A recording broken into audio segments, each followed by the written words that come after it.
Hello guys and welcome back. So today we've got a follow-on video from my recent recap of the GTX 1050 in 2022, and we're going to be following on from that video and showing off some 1080p benchmarks in Grand Theft Auto 5. So we're going to be testing all of the settings and we'll see how this card can do. Okay, so the system we're using today is the Ryzen 5 5600X with 16GB of RAM and of course the GTX 1050 2GB model from Zotac, which is also the mini version, just to add. And in order to use this card and get the same performance as I did today, all you'll need to use is a 4th generation Intel i5, which may consist of a 4460, a 4690K, or even a 4570. Anything from that 4th generation from Intel will run this game perfectly. And of course, other things may play a factor, for example, the RAM. If you're using 16GB of RAM in dual channel, you'll have no issues whatsoever. So this video will be an accurate representation of how your system should perform with this GTX 1050. So now that's out of the way, I'll also explain that the little graph at the top will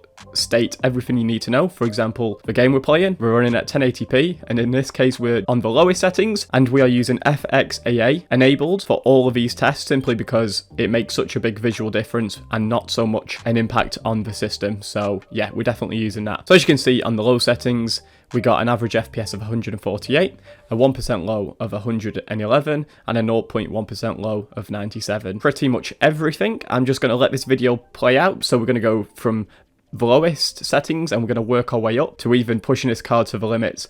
As far as GTA goes, using the higher settings with that MSAA cranked on. So if you are interested to see how this card performs, stick around. There will be timestamps in the description if you would just like to skip to one of the certain benchmarks. I'm just going to let this video play through with some music simply because there's no need for me to speak, and I'd rather prolong the gameplay so you can definitely take in how this game does perform in a real world scenario. So I'll just let it play through. It won't be too long, it'll just be a few minutes each segment. So anyway, yeah, thank you for watching. I do hope this video is helpful for some, and I do hope you enjoy, and I will see you next time. Goodbye.